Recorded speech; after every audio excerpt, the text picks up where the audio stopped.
Thank you for joining us today, and glad to see everybody here. If you were not here last week, today's sermon may not be as impacting as I would hope it would be for you. The fan, please. Thank you. Not the chair. It may not be as impacting for you as I would hope it would be, but it will be impacting, I hope, nonetheless to all, because last week we talked about me, myself, and I. It was a very profound sermon, focusing in James. And today is going to be interesting as well, because it's going to be a part 1 of a part 2 sermon. The sermon is so complex that I need 2 of them to preach it. Or I could use several hours of your free time and we get it all done one day. Okay, so there'll be 2 sermons, and it will be. We're going to first look at Isaiah chapter 8.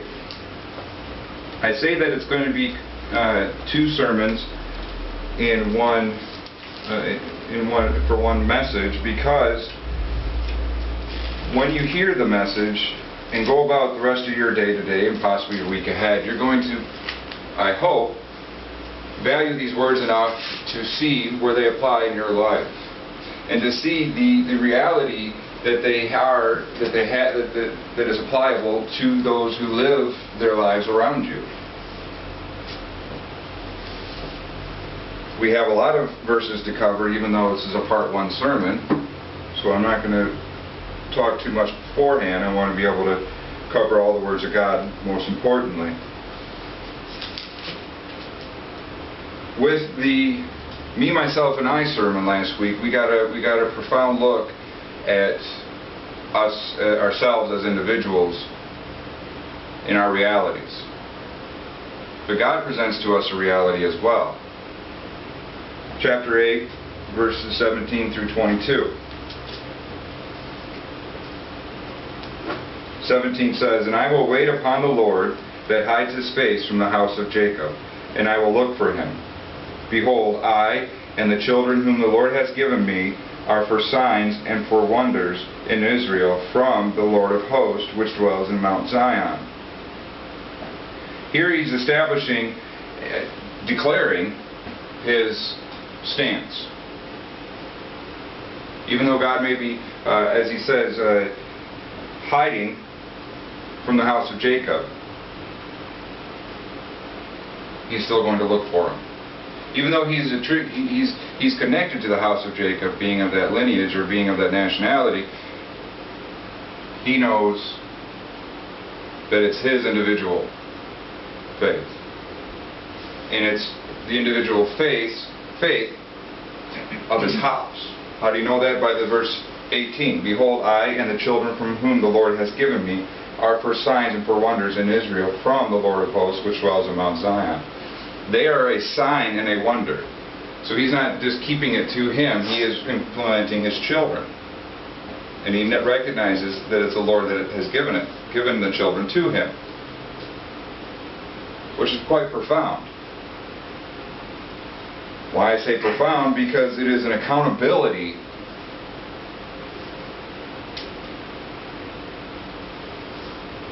of a level that isn't known at this time.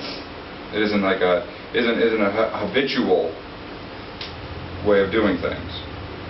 I say habitual because faith is a lot of habits. But if you want a good faith, a faith like no other, habits cannot play a part in your faith. A desire. And you see a desire with 17 and 18. But 19, he says something that's kind of interesting. "And when they shall say to you, seek to them that have familiar spirits, and to wizards that peep, and that mutter, should not a people seek to their God, for the living, to the dead?"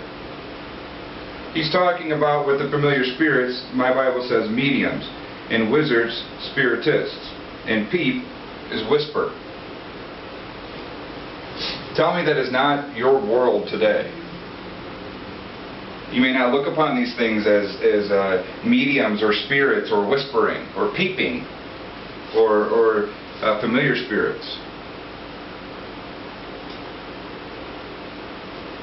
But if your faith matters to you, you will hopefully look upon them that way from now on.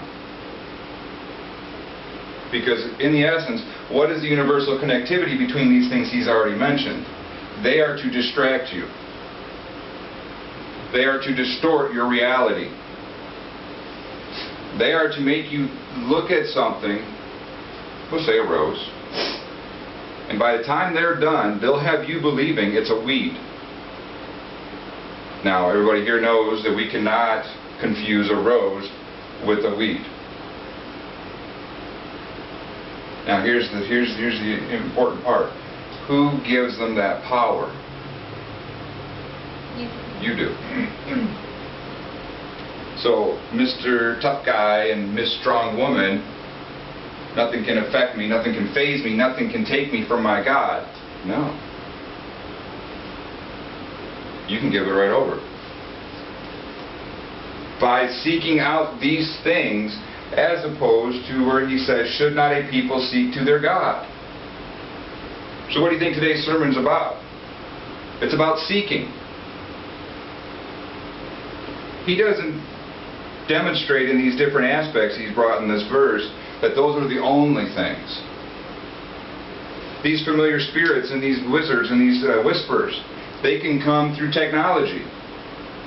They can come through advancement in technology.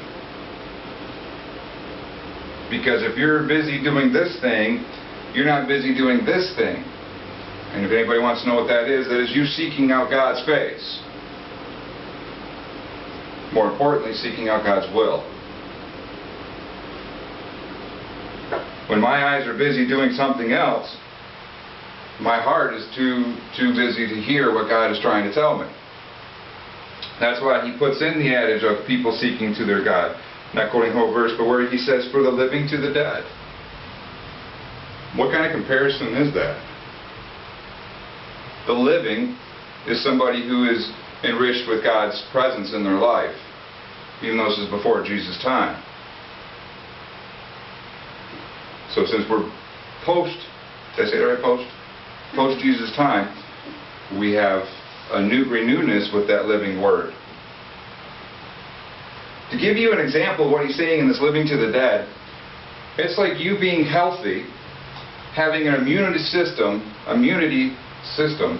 that is able to fight everything that can harm you. And you going and interacting with somebody who has a contagious disease, saying, I'm not going to get it. So much so that you interact with them carelessly and you take of their contagiousness into you. See, you may have a strong immunity, but if you're carelessly destroying that immunity, what are you replacing it with? Death. These people you're seeking after are dead. Even if they're alive, even if they're blessed with money and blessed with wonderful things, they're dead if they don't have God. If you have God, why are you seeking after Him? Because of what they have, because what they can do, and because what they say to us, we want to hear. Verses 20 says, to the law and to the testimony, if they speak not according to this word, it is because there is no light in them. Profoundly, he says, to this word. That is the word of God. And he pinpointingly he says, because there is no light in them. I like the italizations in this verse because there's nothing else it could be. It isn't because they're confused. It isn't because they're in a battle. It isn't because, well, they were taught wrong. It's because there's no light in them. And as a believer of God, you should be that light. How are you that light? Just like we sang it a little earlier, this little light of mine. How you should be that light is by seeking God and being the wonders and the signs. Back in 19 or 18, not quoting the whole verse. In 21 he says, "And they shall pass through it, hardly bested and hungry. And it shall come to pass that when they shall be hungry, they shall fret themselves, and curse their king and their God, and look upward." Hardly bested means hard pressed. "And they shall look to the earth, and behold trouble and darkness, dimness of anguish, and they shall be driven to darkness." What are these verses about in 21 and 22? It's about the foundation of their lives. Since they don't have the light of God in them, and they don't speak according to this word and according to the whole verse, you see that they shall pass through it.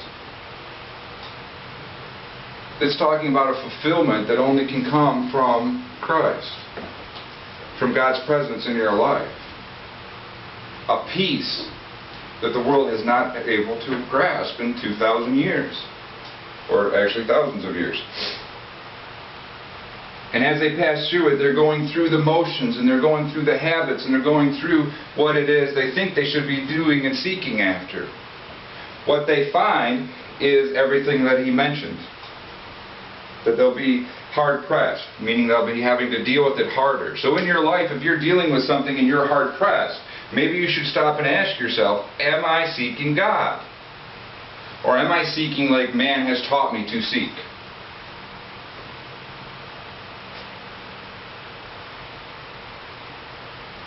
Then, upon that answer, you may want to look and say, am I habitually living out my faith? Or is my faith such a passion inside me that it cannot be contained? It cannot be affected, it cannot be wavered. But it's interesting, as we see that this is all, these verses here that we just talked about in 21 and 22, this is all brought on upon themselves because of themselves. You might have had somebody teach you about the Word of God in your life. You might have had somebody bring a compelling argument of why God is worthy of your choice and your life and your sacrifice to Him. And you might have taken bits and pieces together of one point and another point, and you might have brought them together, and you might have made that your foundation. But in 20, where it says, to the law and to the testimony, if they speak not according to this word, not quoting the whole verse. Talking about bits and pieces. The law of man and the testimony of life. And what and why and how they're doing, seeking. Typically when we seek something it's because we want to have the outcome we're looking for. I will say this, and I will say this very clearly. Most Christians, the outcome of their faith is to avoid hell. It's not a big shocker. Anybody with half a brain would be like, well, yeah, who would want to willingly go to hell? But I'm saying it is the only reason. I hope I can encourage you to realize the gift of being able to go to heaven is to see and be with Christ forever. To glorify His name for eternity. That's where it all gets kind of lost in the shuffle. If you're not seeking Him here, what makes you think you're going to seek Him in heaven? So we talked a little bit in Isaiah about foundations and motivations for why we seek. But in chapter 9, verse 13, he talks about something else as well. 13 says, "For the people turn not to Him that smite them, neither do they seek the Lord of hosts." Smite means struck. Him is capitalized to show God. So of course, if God's striking them, they're going to be vindictive.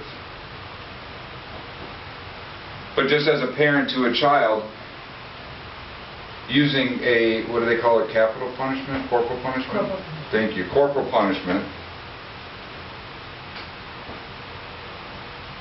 God does not strike as hard as He could, for if He did, you would not be able to stand. And if God was to strike you, then it is your perspective, it would behoove you to have the perspective that it is because He loves you. and that He has special things for you. But because we look at it differently than God does, what happens? For the people turn not to Him that smite them, neither do they seek the Lord of hosts. Well, Johnny, he's getting all these wonderful things and has an easier life than I do. I don't know why you're putting me through this, God, but since you are, and it's not as rewarding as I would like it to be, I quit. I'm out. I'm done. How do you say you're done without ever saying the words, I'm done? Don't seek Him. Don't seek His face. Don't seek His kingdom. Don't seek His will. Don't seek what it is that He would have you to do in the life He's given you. I know everybody in this room, and I know that they would say contestingly, passionately say, I have never said to God, I'm done. But if you are not seeking Him, what do you think you're doing? We have motivation and foundation we've covered. Now we've covered trouble. Trouble can be an inconvenience for us, so it can be a deterrent for our seeking. Why? Because we're human and we're spoiled. But 2 Corinthians brings another adage that I would like to look at.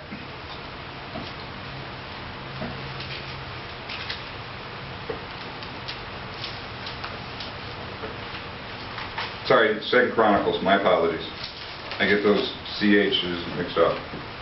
Pretty sad when a pastor does it, isn't it? 2 Chronicles chapter 12, verse 14.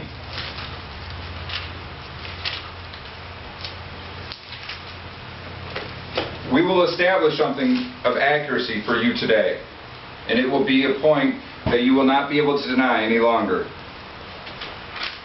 Do you seek God?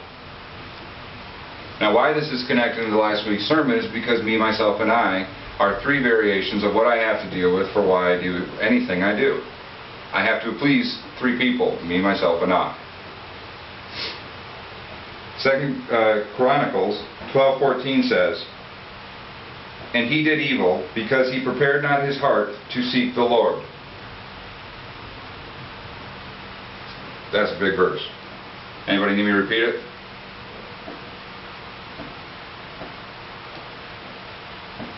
Talking about outcomes just a little while ago.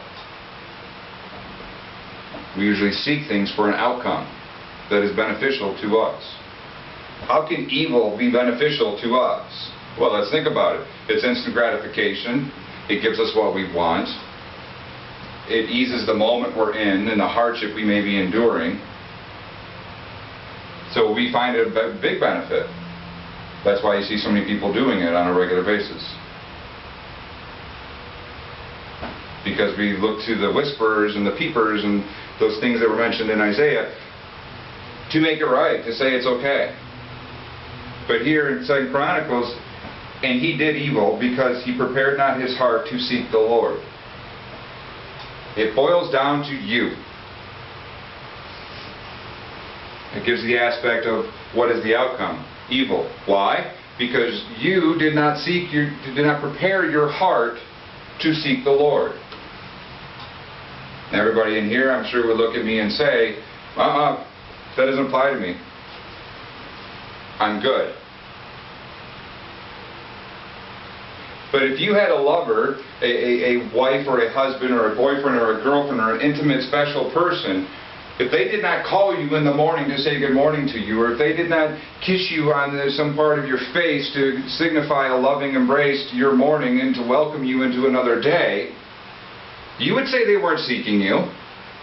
And if they did not interact with you when you wanted them to, or to the extent that they wanted to, like calling, texting, making plans, breaking plans, looking at special moments and opportunities to spend with you, you would say they're not seeking you. They're not seeking to have time with you or to interact with you.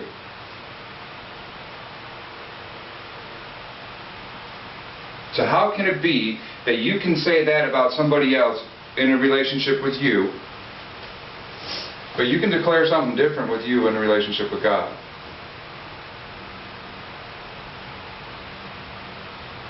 The one way you can declare it to be true is how you prepare your heart.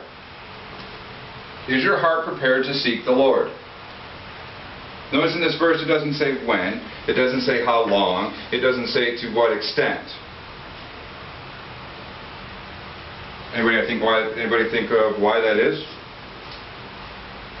Because you're supposed to seek Him all the time. Because it's an endeavoring, continuous seeking.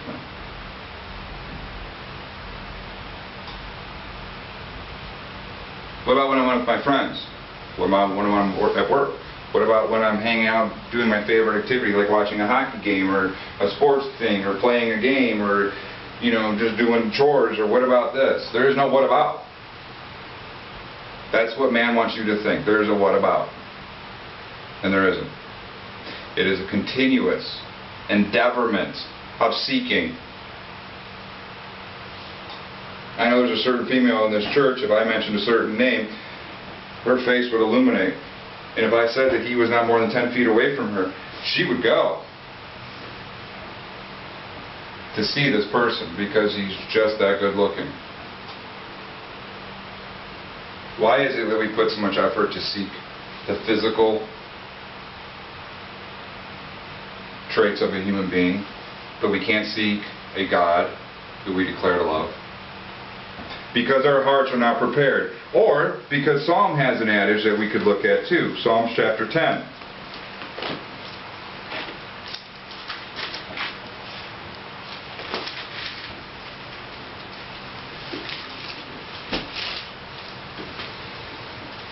Psalm chapter 10 verse 4 has this adage. The wicked, through the pride of his countenance, will not seek after God. God is not in all his thoughts. After is italicized to stress, again, the outcome, the purpose. The authority of God being the one to decide everything about you. That's why the after is italicized. It's a big concept of importance. How does this one start? It starts the wicked.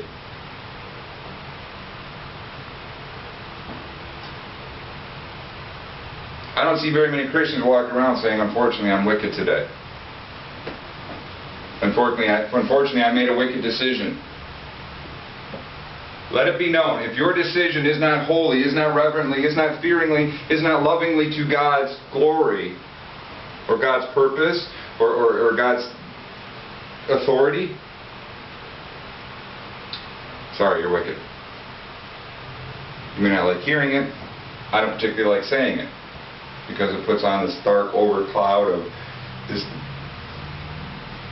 But it is applying. Why? Because it says, through the pride of his countenance. Pride of how he looks, how he presents himself, the pride of what others think of him, the pride of peer pressure, the pride of, well, these people drink and I'm underage drinking, I shouldn't drink, but I might not be able to handle their stress. If you can't handle their stress for God, what makes you think you're going to handle anything else?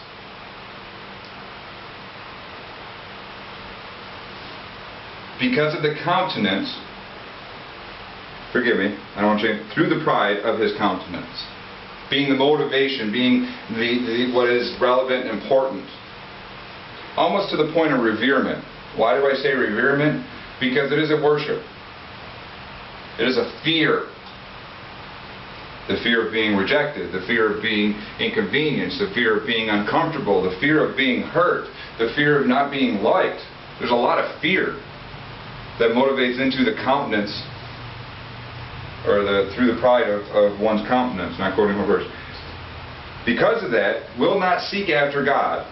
And then he brings it to full circle that God is, and italicizes the word is, not in all his thoughts. Somewhere along the line in the history of man, we have gone from being very reverent to God and making him important in every discussion that we partake in, to praying before we eat, going to church, maybe praying when there's a hardship in our life. So you're talking over here in the history of man, this great extensiveness that the man has done to include God in their life, to a scheduled and appropriate time to worship your God. That's what everybody else is doing. Remember back in Isaiah where we first read, he declared something within himself and with his house. That we will be the signs and the wonders. Not quoting the whole verse. So here we see pride has a way of affecting what we seek and why we seek. Proverbs gives us another analogy. We're almost done.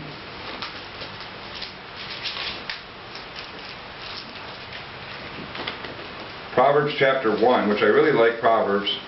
Everybody who knows me. You want to be an awesome Christian.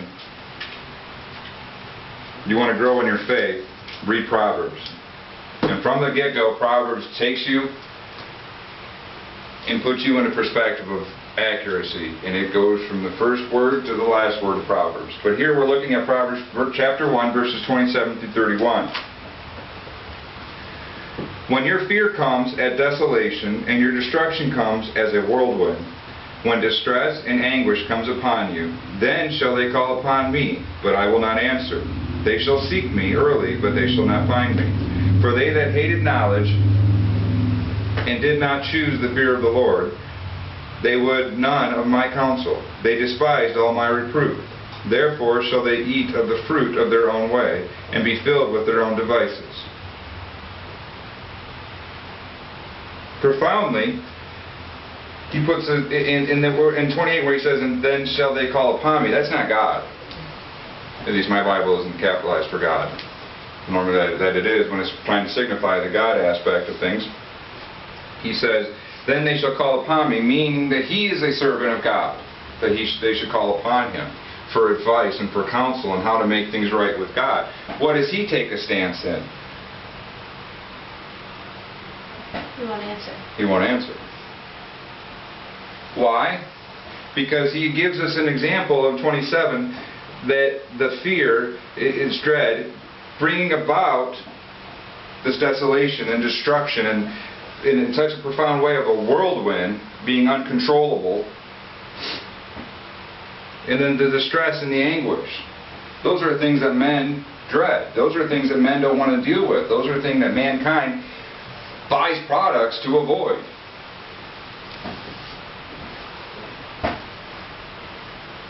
That's when they generally look to seek God. Convenient, isn't it? All of a sudden I know my God and I know that he loves me and I know that he'll help me. So I'll go and I'll seek out counsel from a pastor, or I'll seek out counsel from one of his own to help me. Are they really seeking God because they want to have an everlasting relationship with him? Or are they seeking him because they're saying it's just too hard for me to deal with and I want the convenience of being out? I want to be alleviated from this situation. Sometimes we do seek him, but we seek him for the wrong reasons. Again, not to have a profound relationship with him that is flourishing and living to the fullest while there's time to live it. It is because this is too hard for me to handle, God, and I'd be really appreciative if you would alleviate it for me. But sadly, you see in 29 it says, for they that hated knowledge and did not choose the fear of the Lord. Hated means despise, and fear is reverence. See, this is the nice thing. You get 27, you get the fear being the motivator for why people do things or try to avoid things. Or when it gets a little too hard, they don't want to see what they're made of. They don't want to see what kind of strength they have. They don't want to see where their faith really lies because they already know it's pathetic. Their faith and what they're made of is made up of the world and of society and of the way that people have told them how to be. And they might as well stand on quicksand because they'll have more opportunity of endurance than whatever they're standing on at the time that they're standing on it. Here in 29 you see they chose, willfully chose, because they despised knowledge. Why would they despise knowledge? Something that would be beneficial and enriching to and empowering to their life. Well, because everybody knows doing the wrong thing isn't the easy thing. Or doing the right thing, I apologize. Doing the wrong thing is always easier than doing the right thing. The right thing takes time, and it takes strength, and it takes an endurance, and it takes putting it all on the line. So here's an interesting thought. I talked about if we seek the Lord. Are we seeking to put it all on the line for our God? We claim in songs, all to Him I owe. But yet, when inconvenience happens, when hardships present themselves, it's interesting how quickly we don't seek for the opportunity to put it all on the line for Him. Why? Because we despise knowledge. Because we willfully don't choose the fear of the Lord. Even though we've had, where he talked about in 30, they would none of my counsel, they despised all my reproof. Even though we've had somebody who maybe has been enriching to us and guiding us, we discard them. And we listen to those who are dead. Because we see their choices. We can't see the outcome of God.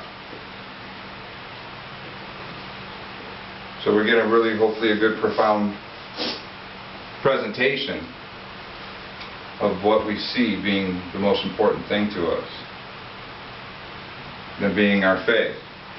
Where in 31 he says, therefore shall they eat of the fruit of their own way and be filled with their own devices. Why does he put the aspect of the fruit of their own way? Because it's another way of saying, you made your bed, you're going to lie in it. And their own devices, and the devices being an important aspect because it was your conjurement that took a little bit of God's Word, a little bit of your family, and a little bit of this world, and you made some kind of blending dish. Blended wonderfulness for you, for your life. And it fell apart. It didn't have the outcome you wanted it to have. It's interesting that he puts the word filled in there. Because usually people with those aspects of their own devices are not filled. They're empty. They're without. Yet people still seek them. Lastly, and then everybody's like, finally, Isaiah 58. We have the opportunity, folks, to do it one of two ways.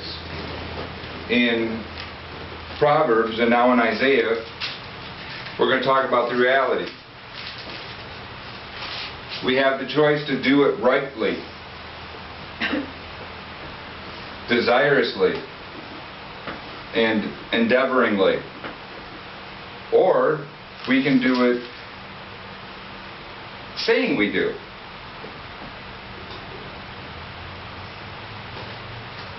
That's what Proverbs and Isaiah is presenting us in a couple different verses.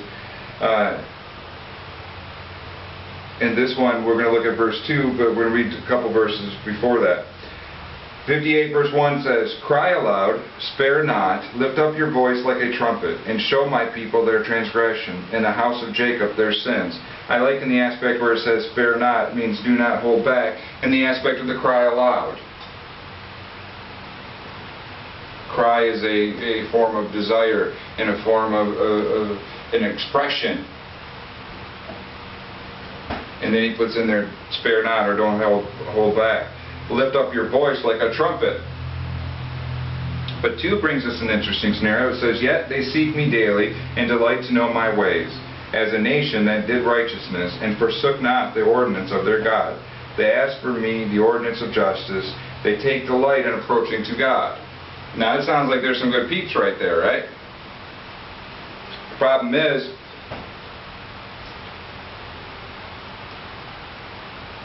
it's more of a scenario where being able to say I did it makes me good. Because this is where it gets interesting. Verse 3 says, why have we fasted, say they, and you see not? Why have we afflicted our soul, and you take no knowledge? Behold, in the day of your fast you find pleasure, and exact all your labors. Behold, you fast for strife and debate, and to smite with the fist of wickedness. You shall not fast as you do this day, to make your voice to be heard on high. Whose Bible's read right now?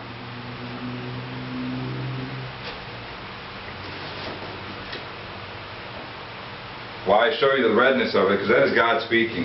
And why is God talking about it is because He's talking about the reality of one scenario, where I just mentioned. You have a choice to do it one of two ways. Rightly, passionately, or desirously and endeavoringly. Or you have the opportunity to say you do. He's talking about their fasting as a way of coming closer to God. And He's talking about the outcome of the fasting. And He's talking about partaking of the fast meant, motivations for why they did it. And you know what He's saying to them? You're about to find out. 5 says, Is it such a fast that I have chosen? A day for a man to afflict his soul? Is it to bow down his head as a bulrush, and to spread sackcloth and ashes under him? Will you call this a fast, and an acceptable day to the Lord? Afflict his soul, humble themselves. 6 says, Is not this the fast that I have chosen? To loose the bands of wickedness, to do the heavy burdens, and to let the oppressed go free, and that you break every yoke. Now I'm going to do something, and please bear with me.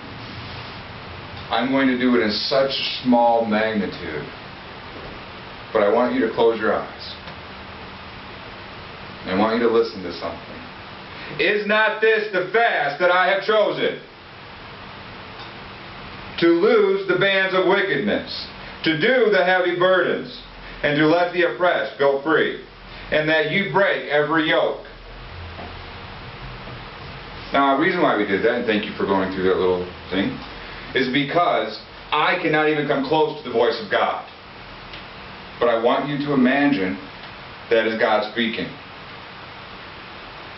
He says in 5, this is your fast. It is not the one I've chosen. Because he says in 6, is not this the fast I have chosen? To lose the bands of wickedness, to lose them, to get rid of them, to remove them, to be gone with them, to not cling to them anymore. To do the heavy burdens. Notice how he mentions the heavy burdens, the inconvenient burdens, the uncomfortable burdens, the burdens that last a long time. Willfully. Excitedly. He says, and to let the oppressed go free, and that you break every yoke. I like how he says, break every yoke. Does it sound like he wants you to leave one yoke? No. Break every one. 7 says, is not to deal your bread to the hungry, and that you bring the poor that are cast out to your house. When you see the naked, that you cover him, and that you hide not yourself from your own flesh. Deal is divide, cast out is wandering. This is a continuation of God talking about what He has called fast.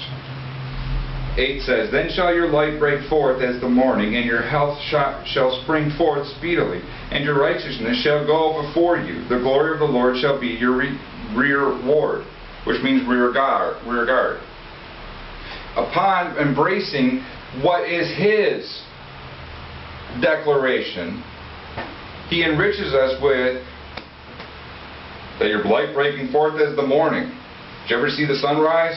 The first glimmer of light coming over the horizon, and there's just being such a profoundness into the darkness. That is what he's talking about. And that your health shall spring forth speedily. Because He'll want to keep you. He'll want to use you. Do you want to be used? It's okay if you don't want to be used. Don't worry. You're not seeking Him. And interestingly enough, He's probably not seeking you. And he talks about the other aspects, about the righteousness going forward before you, and embracingly, the glory of the Lord shall be your reward. Not quoting the whole verse, talking about those aspects of it. 9 says, then shall you call, and the Lord shall answer. You shall cry, and He shall say, here I am. If you take away from the midst of you the yoke, the putting forth of the finger, and speaking vanity. My Bible gives an example of wickedly. And if you draw out your soul to the hungry and satisfy the afflicted soul, then shall your light rise in obscurity, and your darkness be as the noonday. And the Lord shall guide you continually, and satisfy your soul in drought, and make fat your bones. And you shall be like a watered garden, and like a spring of water, whose waters fail not. 12 says, And they that shall be of you shall build the old waste places, which means ancient ruins. You shall raise up the foundations of many generations, and you shall